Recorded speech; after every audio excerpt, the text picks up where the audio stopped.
Buenísimo, hermanos. Estamos en nuestra serie Días Mejores. Vamos al mensaje número 44. Estamos en el camino de la cruz.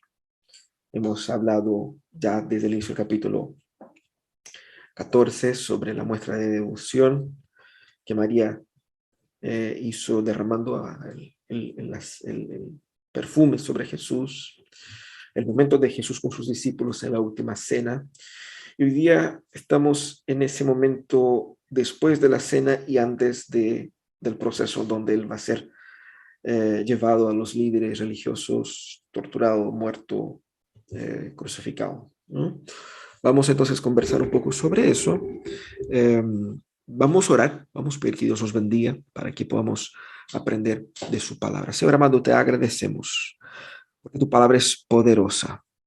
Te agradecemos, Señor, por el amor derramado sobre nuestras vidas. Y te pedimos, Señor, que el poder de tu palabra hoy día pueda llenar nuestros corazones, dándonos la posibilidad de, en contacto con ella, ser transformados. Abre nuestros oídos para escuchar lo que tu palabra nos tienes para enseñar en esa mañana, Señor, que podamos aprender, que los medios de comunicación puedan funcionar de tal manera que podamos ser impactados por tu palabra hoy. En nombre de Jesús. Amén y amén. Leamos el texto que está en el Evangelio de Marcos, del capítulo 14, los versículos 27 al 42. Así dice la palabra de Dios. Todos ustedes me abandonarán, les dijo Jesús, porque está escrito, heriré al pastor y se dispersarán las ovejas. Pero después que yo resucite, iré delante de ustedes a Galilea. Aunque todos te abandonen, yo no, declaró Pedro. Te aseguro, le contestó Jesús, que hoy, esta misma noche, antes que el gallo cante por segunda vez, me negarás 3 veces. Aunque tenga que morir contigo, insistió Pedro con vehemencia, jamás te negaré. Y los demás dijeron lo mismo. Fueron a un lugar llamado Getsemaní y Jesús les dijo a sus discípulos, siéntense aquí mientras yo oro. Se llevó a Pedro, a Jacobo y a Juan y comenzó a sentir temor y tristeza. Está la angustia que me invade, que me siento morir, les dijo. Quédense aquí y vigilen. Y yendo un poco más allá, se postró en tierra y empezó a orar que, de ser posible, no tuviera él que pasar por aquella hora. Decía, Abba, Padre, todo es posible para ti. No me hagas beber de este trago amargo, pero no sea lo que yo quiero, sino lo que quieres tú. Luego volvió a sus discípulos y los encontró dormidos. Simón, le dijo a Pedro, ¿estás dormido? ¿No pudiste mantenerte despierto ni una hora? Vigilen y oren para que no caigan en tentación. El espíritu está dispuesto, pero el cuerpo es débil. Una vez más se retiró e hizo la misma oración. Cuando volvió los encontró dormidos otra vez, porque se les cerraban los ojos de sueño. No sabían qué decirle. Al volver por tercera vez les dijo, ¿siguen durmiendo y descansando? Se acabó. Ha llegado la hora. Miren, el Hijo del Hombre va a ser entregado en manos de pecadores. Levántense, vámonos. Ahí viene el que me traiciona. Nosotros vivimos en una era en que el concepto de soledad es bastante más conocido, ¿cierto? Se habla, se discute sobre todas los aspectos, la influencia de la soledad en la vida del ser humano, ¿cierto? Entonces, sabemos, cuando hablamos de soledad, sabemos que eso se refiere a, a esta condición, es un sufrimiento que experimenta el ser humano. Sabemos el impacto que eso tiene, mucho más que lo en el pasado, ¿no? El tema es que la soledad básicamente no es la ausencia de personas, sino que es la falta de conexión entre uno y otro. Tú puedes estar solo en medio de una ciudad con millones de personas. Tú puedes estar solo En tu propio matrimonio, tú puedes estar solo en tu propia familia. La soledad es una experiencia más compleja que simplemente la ausencia de personas. Y la soledad es eso, es no tener con quién compartir tus victorias, con quién compartir tus fracasos y con quién llorar. Es como volver a casa y no tener nadie esperándote para decir qué bueno que hiciste eso. Es la vida que pasa delante de los ojos de uno, sin que nadie la vea. Estamos viviendo esos días de las Olimpiadas. Qué fome sería quebrar un récord sin tener nadie ahí para ver, para decir. Sería la ausencia de la gloria mismo. ¿Cuál es el propósito de eso? La vida es para ser compartida y por eso la soledad es algo tan dañino. Estamos hablando de soledad y estamos hablando de la soledad que enfrentó Cristo, ¿cierto? La soledad que Cristo experimentó. Cristo sufrió solo. Más que cualquier otra persona, Cristo supo lo que es la soledad. Porque fíjense que el nivel de sufrimiento que Cristo experimentó, en este caso un sufrimiento profundamente emocional, tuvo que ver con la soledad de la incomprensión de sus discípulos. Él estaba ahí a horas de su crucifixión y después de 3 años sus discípulos todavía no habían entendido su ministerio. Los discípulos no entendían hacia qué apuntaba Jesús. Jesús también sufrió el abandono ignorado de tantas personas a las cuales él iba a dedicar obviamente su muerte en favor de ellos, pero dedicó el cariño, la atención, el compañerismo. Está también la soledad de Jesús en el sufrimiento que él experimentó fue un sufrimiento que solo él podía experimentar y él sufrió solo. Cristo sufrió solo. Y la soledad en el sufrimiento era parte de sus dolores. Y vemos Cristo, como hemos leído, en obediencia total a Dios, solo. La soledad de la obediencia total de Cristo.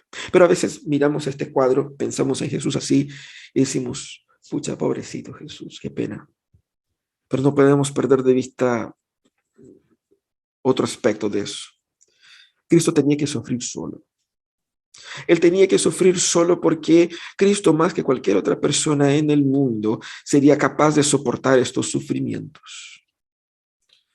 Primeramente porque ese sufrimiento era un sufrimiento vicario, es decir, un sufrimiento que era realizado en lugar nuestro. Esa era su intención. Porque ese sufrimiento era nuestro, esa agonía era nuestra. Él no estaba sufriendo solamente el simple abandono de sus amigos, él estaba sufriendo el peso de la ira de Dios, que se manifestaba también en esos aspectos. Ese sufrimiento también era soportado por Cristo porque Él era el único capaz de soportar esto y sobrevivir. Y también porque Él era el único redentor. Nadie, ojo con eso, nadie puede quitar la gloria de Cristo de soportar ese dolor en nuestro lugar. Eso es lo que dice en Apocalipsis 5. Cuando leemos ahí Apocalipsis 5, 9 y 10, dice de la dignidad del Cordero para abrir los sellos. ¿Por qué? Porque dice, porque fuiste sacrificado y con tu sangre compraste para Dios gente de toda raza, lengua, pueblo y nación. Es por este sufrimiento que Cristo nos compró y garantizó así entonces también la gloria de la redención. Entonces a Él pertenece la gloria de sufrir todo eso. Y por eso vamos a estudiar hoy día la soledad de Cristo en el abandono de sus discípulos y en el anticipo de sus sufrimientos. Pero ese texto tiene 2 partes, como hemos visto. Una primera parte, Jesús está caminando hacia el Getsemaní y había terminado la última cena, es madrugada total, y Jesús iba a ese jardín, a ese huerto, a ese lugar, para orar, para estar a solas con Dios y junto a sus discípulos. En el camino Jesús habla y les profetiza, les avisa que ellos lo abandonarían. No era así una tincada, así como que yo creo, me estoy cachando que ustedes me van a abandonar. ¿Eh? No fue así. Jesús literalmente dijo, ustedes me abandonarán y mira que eso va a cumplir la profecía que dice aquí. Y los discípulos dijeron, no, nunca, Jesús, nunca, ¿cierto? Minutos después Jesús les dice, yo estoy tan angustiado que me siento morir. Oren conmigo. Y las otras personas que habían dicho, no, moriré por ti, no pudieron ni siquiera estar despiertos con Jesús. El sufrimiento de Jesús en Getsemaní también es muy especial porque es el tipo de la oración que él hace ahí. Hay dos frases clásicas ahí que son únicas. Lo que él dice a sus discípulos con relación a su dolor y la oración que él hace al Padre suplicando librarse de este momento de dolor que le enfrentaría horas después. Así que vamos a aprender hoy día 3 principios que aprendemos con Cristo en su sufrimiento y cómo eso se aplica a nuestras vidas. Viendo a Cristo sufriendo la soledad que él sufrió junto a sus discípulos, cómo nosotros podemos ser exhortados y cómo podemos aprender a aplicar a nuestras vidas principios que Cristo enseñó a sus discípulos en aquel momento y que quizás ellos no fueron capaces de entender totalmente. Lo primero que aprendemos es sobre la mismísima soledad de Cristo. Imagínense el dolor del Mesías al decir a sus queridos, amados discípulos, todos ustedes me abandonarán. Vemos a Cristo solo en eso, en esa misión. ¿Y qué significa la soledad de Cristo? Significa que primeramente solo Él nos puede salvar y que somos totalmente incapaces de salvarnos. Cuando hablamos de la soledad de Cristo, aquí recuerda eso. Cristo está solo porque nosotros somos incapaces o fuéramos y somos incapaces de estar a la altura de Cristo en ese momento o en cualquier momento. Entonces él alerta a sus discípulos, primeramente para que ellos puedan estar vigilantes, ¿cierto? Y como dije, eso no era una tincada. Jesús no estaba así como que imaginando lo que iba a pasar. Jesús estaba informando. Y más, Jesús dice, eso es parte del cumplimiento de las profecías. Es parte del plan de redención. Pero ellos no quisieron ver de esa manera. Ellos pensaban, no, Jesús, pero ¿cómo no? Jesús destaca entonces la vulnerabilidad de ellos. Ustedes serán dispersos como ovejas, mostrando la debilidad de la fe de ellos. Pero Jesús en ese mismo momento les dice, mira, pero cuando yo resucite, ustedes me encontrarán allá en Galilea.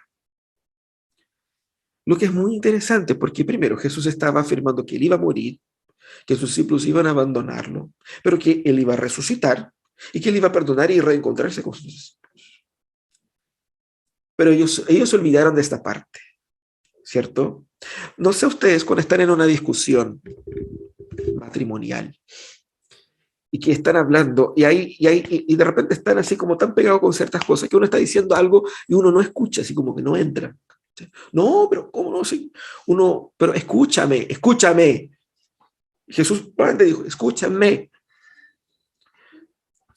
Y fue literalmente lo que pasó. Jesús dijo, ustedes me abandonarán. Ellos no, ¿cómo? Jesús nunca. Y Jesús, para ser así como más específico, Jesús dijo, Pedrito, amigo mío, mira, no te quería decir nada, pero en esa misma noche, en algunas horas, Jesús no tenía reloj, pero podría haberlo hecho, sí, ¿no? En algunas horas, tú mismo me vas a negar 3 veces, ni una, ni dos, ni tres. Tú me vas no solamente a abandonarme, pero me vas a negar en la presencia de otros. 3 veces, antes que el gallo cante, es decir, antes del amanecer, en esa misma madrugada. Y Pedro dijo, no, Jesús, si tengo que morir por ti, moriré por ti. El orgullo de Pedro no hizo el orgullo de Pedro hizo con que él no pudiera ver lo que Jesús estaba escuchando. Jesús no estaba suponiendo.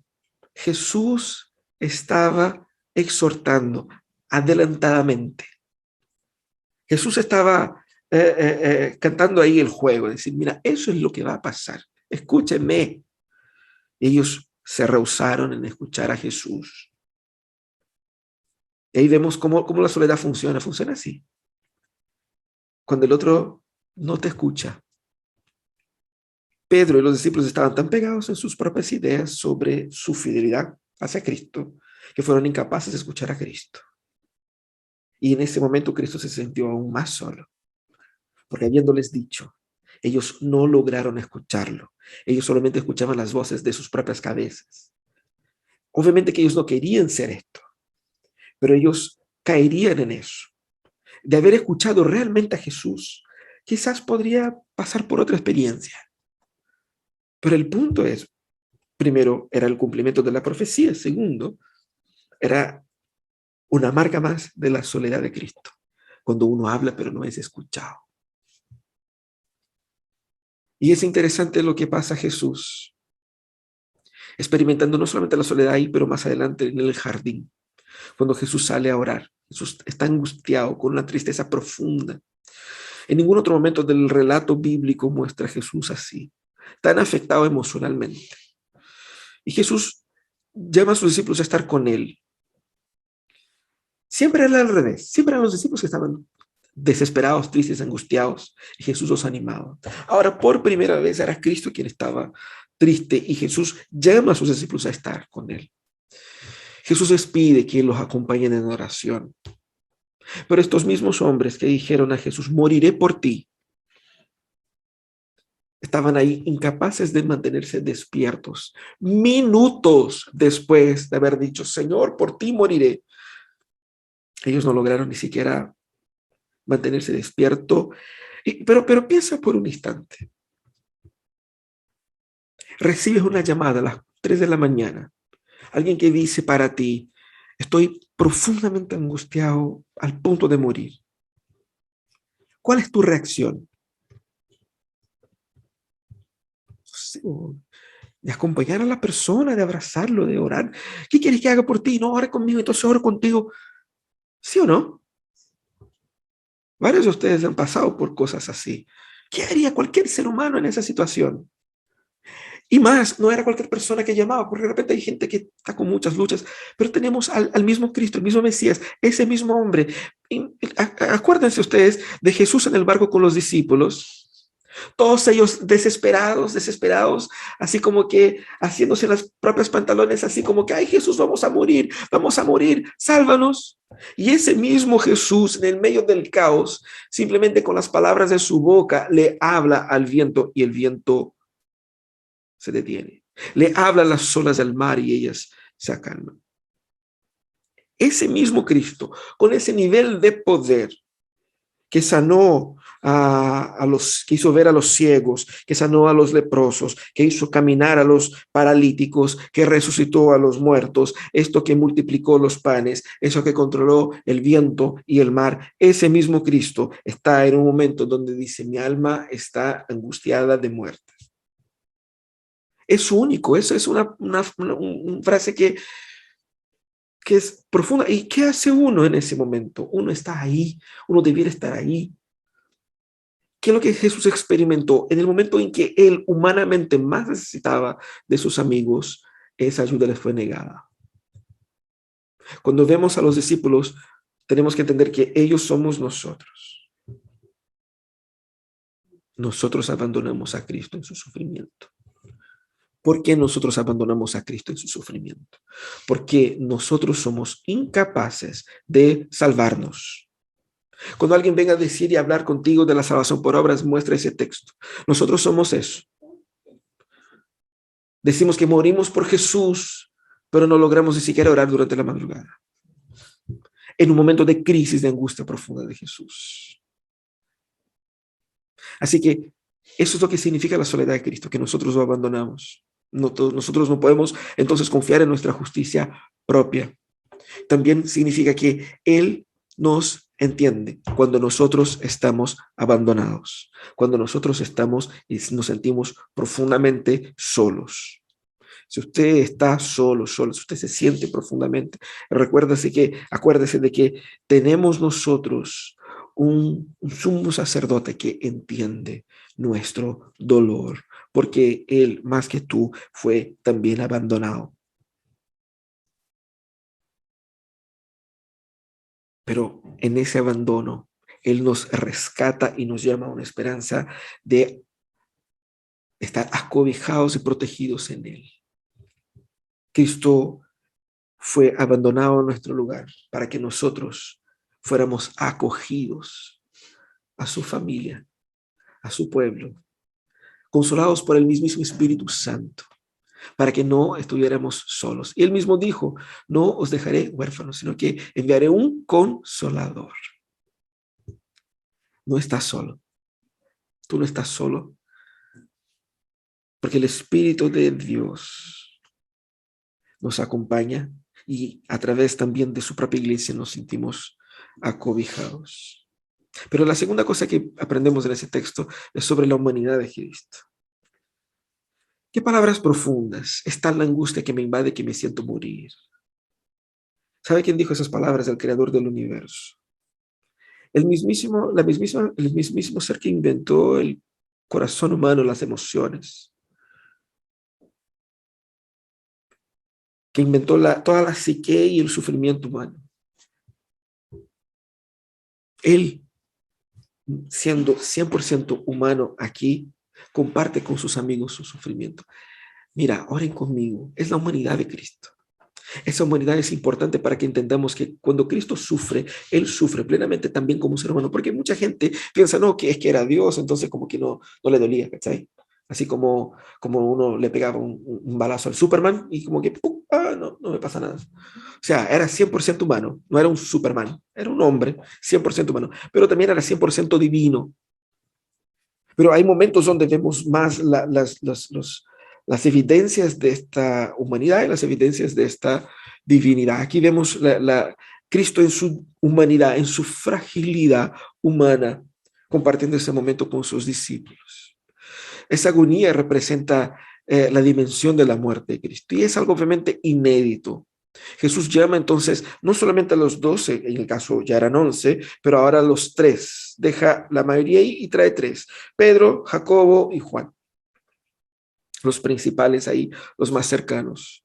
Es decir, el círculo íntimo de Jesús, de los amigos, así como más amigos, más de piel. Y va a orar.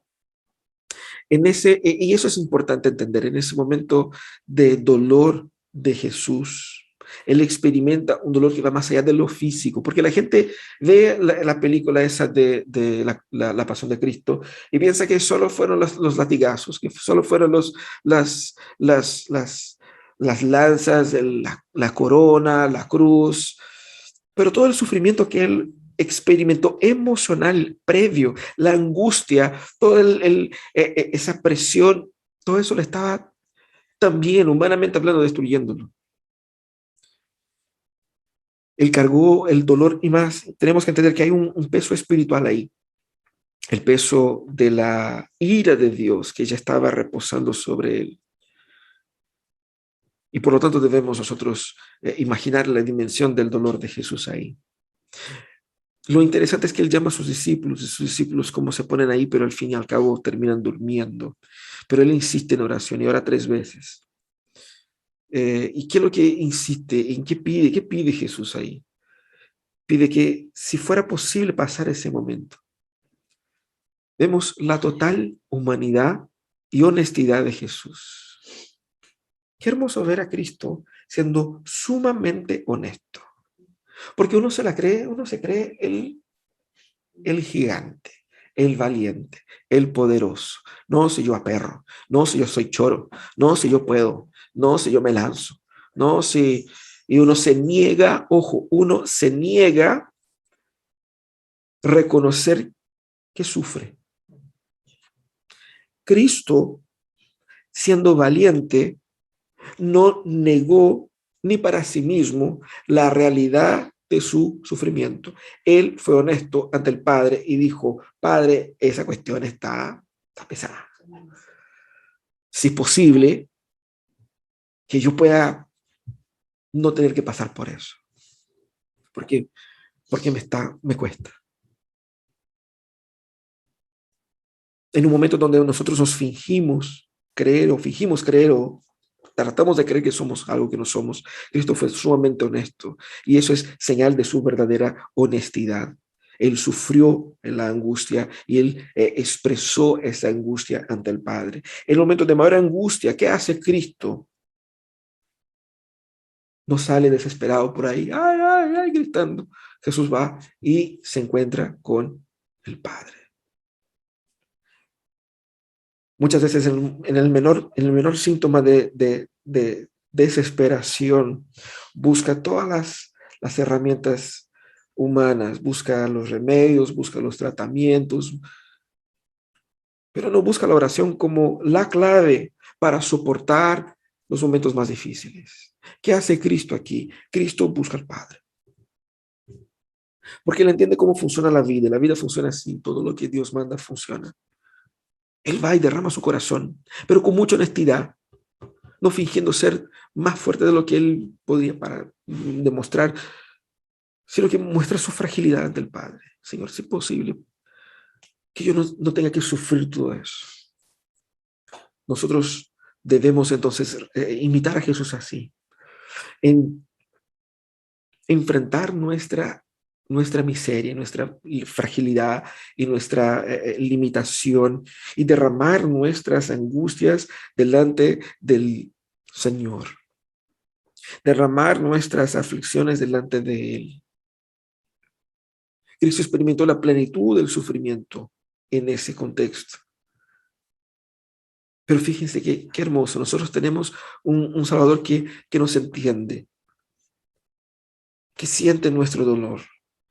Hebreos ahí, capítulo 2, de los versículos 17 y 18 dice, por eso era preciso que en todos asemejara a sus hermanos, para ser un sumo sacerdote fiel y misericordioso al servicio de Dios, al fin de expiar los pecados del pueblo por haber sufrido él mismo la tentación, puede socorrer a los que son tentados. Él nos llama entonces a que tengamos esa misma honestidad al enfrentar el dolor. Debo llevar mis dolores al Señor en oración. La invitación de oración de la oración a sus discípulos aquí nos enseña también buscar apoyo en la comunidad. Ay, pero no le funcionó a Jesús porque se durmieron los discípulos. Pero fíjate que Jesús en ese momento, cuando invita a los discípulos, Él nos enseña a que hagamos eso. Porque posteriormente con su muerte y resurrección, Él va a derramar su espíritu sobre su iglesia para que su iglesia sea capaz de hacer lo que aquellos discípulos en aquel momento no hicieron.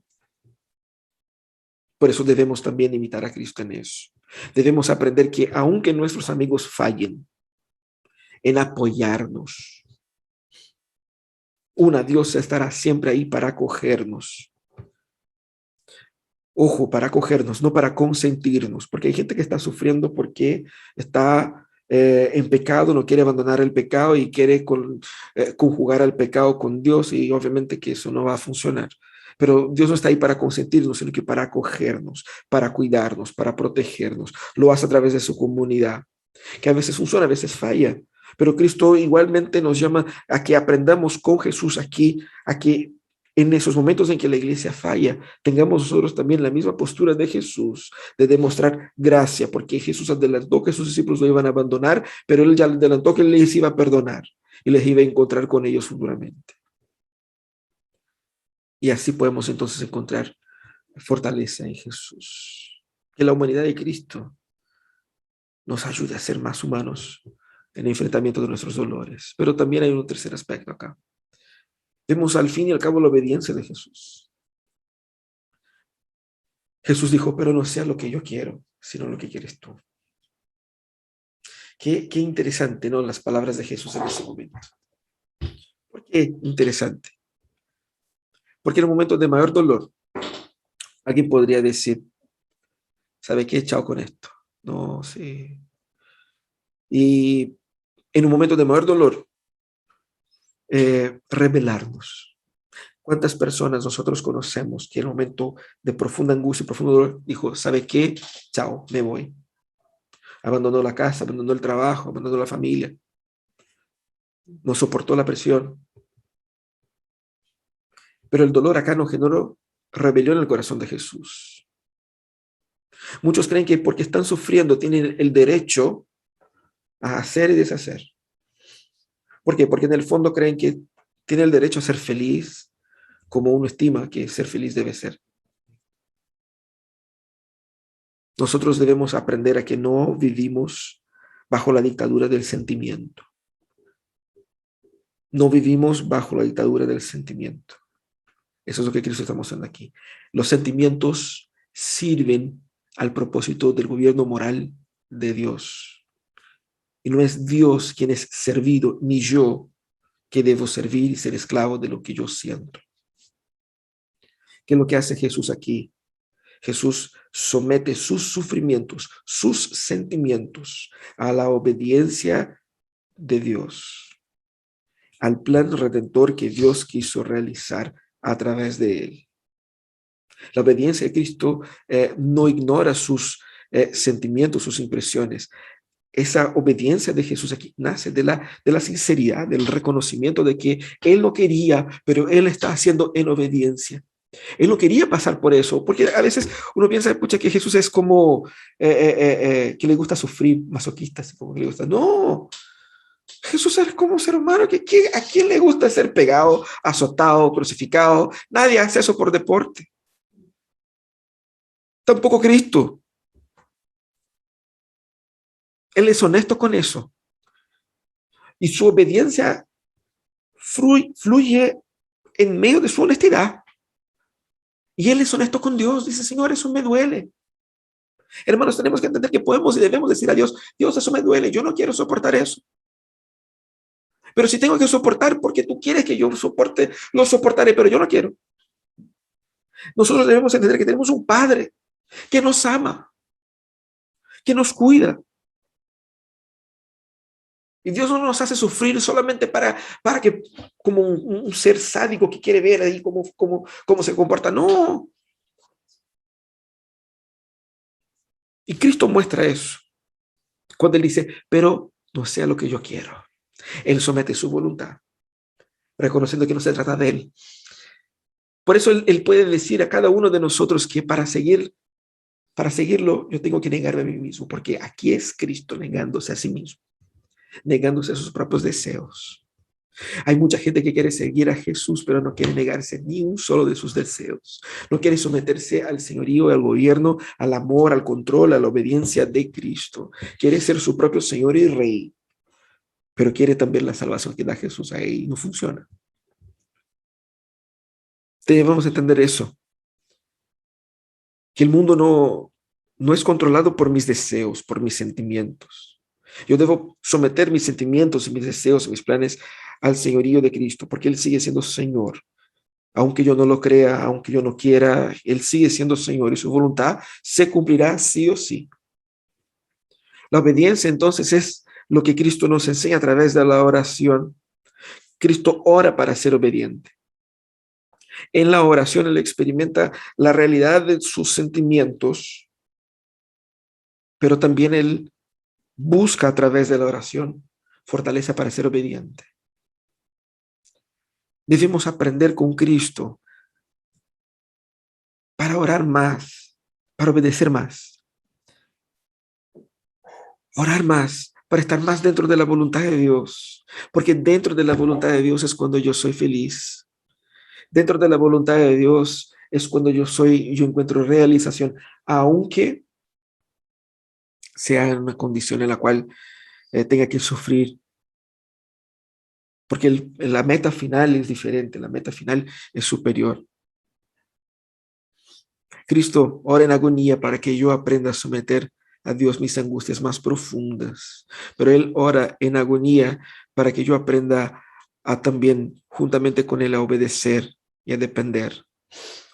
Cristo ora en agonía para que yo no tenga que soportar la agonía que Él soportó. Y fue la obediencia de Cristo la que me salvó. Nosotros somos salvos y decimos que porque Dios nos ama, Él nos salva. El amor de Dios por nosotros se manifiesta en obediencia. Si tú tienes amor por Dios, este amor se manifiesta en obediencia. ¿Y qué es lo que es obediencia? Cuando yo me niego a mí mismo y digo, no sea lo que yo quiero, sino lo que tú quieres. Nosotros vivimos vidas y vemos personas viviendo diciendo, tiene que ser como yo quiero que sea mi familia, como que yo quiero que sea mi trabajo, como yo quiero que... Y la palabra dice que no sé como yo quiero, sino como tú quieres. Nosotros aprendemos con eso, que nuestras obras son incapaces de salvarnos. Nosotros somos como Pedro, clamando, Señor, por ti moriré. Minutos antes de ser incapaz de siquiera estar despierto. Jesús no pidió que muriera, que Pedro muriera por él. Lo que Jesús pidió es que Pedro orara con él. Y Pedro no fue capaz de hacerlo. Tampoco somos nosotros. Nuestras obras son incapaces de salvarnos. Cristo tenía que sufrir en nuestro lugar. También nosotros aprendemos que debemos transformar gracia o sufrimiento en gracia. Cristo estaba sufriendo, sus amigos se iban a abandonar. ¿Qué hace Jesús? Jesús no los expulsó, no los castigó. Jesús los perdonó. Nosotros abandonamos a Jesús, pero Él nos perdona. Cristo no desistió de sus amigos, incluso cuando ellos lo decepcionaron. Seguramente tienes ahí un amigo, una amiga, alguien que te decepcionó, que te desilusionó, que dejó botado. Transforma este sufrimiento en gracia, en perdón, en restauración. ¿Por qué? Porque en Cristo encontramos fortaleza para hacerlo. Nosotros debemos imitar a Cristo así. También debemos aprender a enfrentar decisiones difíciles. Y aquí quiero ser bien concreto y hablar específicamente a los hombres. Vivimos en una era donde los hombres son incapaces de enfrentar y de tomar decisiones difíciles. Hombres que crecieron siendo incapaces de sacar el plato de la mesa, de lavar su propia ropa, de ordenar su propia pieza y limpiar su propio dormitorio. Donde les consintieron en todos y se transformaron en hombres débiles. Y llega un momento donde se casan y van a vivir con mucha dificultad porque son incapaces de tomar decisiones difíciles. Y ponen a sus mujeres en situaciones complicadas. Y muchas veces abandonan su hogar. ¿Cuántos hogares son hoy día administrados por mujeres solas porque se casaron con hombres débiles que no fueron capaces de tomar decisiones difíciles? Sabe que la vida es difícil y vas a tener que tomar decisiones difíciles muchas veces. Vas a tener que enfrentar el dolor. Mira a Cristo en el huerto y aprenda a ser hombre y aprenda a ser fuerte. Jesús fue fuerte cuando Él fue sumamente transparente con sus debilidades y fragilidades. Pero Jesús enfrentó sus debilidades y fragilidades en oración. Hombres fuertes son hombres que oran y que se confrontan a sí mismos con la palabra y que buscan en Dios fortaleza. Aprendan a tomar decisiones difíciles. Se toman decisiones difíciles cuando nosotros nos sometemos a la voluntad de Dios y no la nuestra. El mundo no gira a nuestro alrededor para consentirnos, para amarnos. Y sí, muchas personas nos van a rechazar. Y sí, vamos a tener que tomar decisiones que no van a ser populares y nos van a quitar de nuestra zona de comodidad. Pero eso es ser adulto, eso es ser hombre, eso es ser como Jesús. Aprende entonces a tomar decisiones difíciles. Eso obviamente que también sirve para las mujeres. Quizás una decisión difícil es aprender a soportar el marido débil que tienes, ¿no? Ora por él. Y otros casos, pero más. Recuerda que la meta de Dios no es hacerte sentir bien. La meta de Dios no es simplemente darte la comodidad, la tranquilidad, ay, que yo me sienta, no. Dios tiene un plan y el plan de Dios no gira alrededor de ti y de tus sentimientos y de tus proyectitos y de tu comodidad familiar, personal, sentimental, emocional. Eso no es el plan de Dios. Entonces aprenda a someterse al plan de Dios, aunque eso le cueste angustia personal en el corazón, aunque eso le cueste opresión, sufrimiento, lucha. Porque solamente cuando nos metemos al plan de Dios es que encontremos realización. No hay realización en el consentimiento emocional de todos sus deseos. Pero por fin, no es porque todos fallen que tienes el derecho a, no, sí, porque me hicieron esto, yo voy a hacer tal cosa. No es porque todos fallen que tienes derecho a dejar a un lado el plan de Dios para ti. No es porque no funcionó tus proyectos, no es porque se cayó el mundo que tienes el derecho a, no. No tienes derecho a nada, Dios te llamó a ser obediente. Y va a ser difícil. Pero Él dijo que va a estar contigo, Él dijo que te va a capacitar, te va a dar todas las herramientas para que enfrentes el mundo y a ti mismo. Y recuerda que el gran enemigo que nosotros tenemos está dentro de nosotros. Y debemos entonces abandonar esa idea de que por qué me hicieron esto, yo tengo derecho a extravasar. No, no es así. Aprenda con Cristo a someter todo a Cristo. ¿Qué hace Cristo? Él enfrenta la soledad con gracia. amando a sus discípulos, porque la palabra dice que Él los amó hasta el fin. Cristo también, Él es honesto con su humanidad y con sus limitaciones y derrama todo eso delante del Padre. Pero por fin Cristo termina para nuestro beneficio en el camino de la obediencia total, para mostrar que pese a la angustia de la vida, cuando nosotros somos obedientes, Dios es glorificado. Esa es la meta de la vida. Eso es. Ahí está la realización. Así es como Cristo enfrentó la soledad. Vamos a orar. Vamos a pedir que Dios derrame de su gracia sobre nosotros, dándonos fortaleza. Señor, te suplicamos que nos permitas experimentar los efectos de lo que Cristo conquistó en la cruz de una forma específica, con una vida de mayor honestidad sobre nuestras limitaciones. Que podamos, Señor, viendo Cristo siendo abandonado en la cruz, encontrar esperanza en el abandono que algunos hoy día están sintiendo.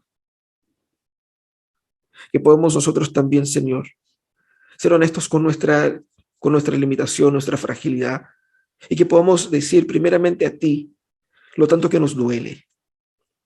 Pero, Señor, que podamos al mismo tiempo abandonar la esclavitud de nuestros sentimientos y ser siervos solamente tuyos y decir, no sea lo que yo quiero, sino lo que tú quieres.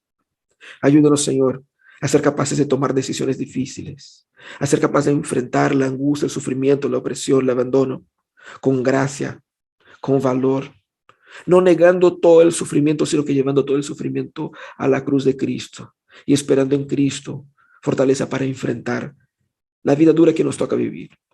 Señor, bendice a aquellos que están agobiados, cansados, que se sienten abandonados. Trae, Señor, consuelo, trae gracia, trae restauración. Te suplicamos, Señor, por aquellos que están alejados de ti, que quieren acercarse. Que sean capaces, Señor, de más y más dar pasos para estar cerca de Cristo. Trae salvación, trae, Señor, conversión, nueva vida. Te suplicamos en el nombre de Jesús. Amén.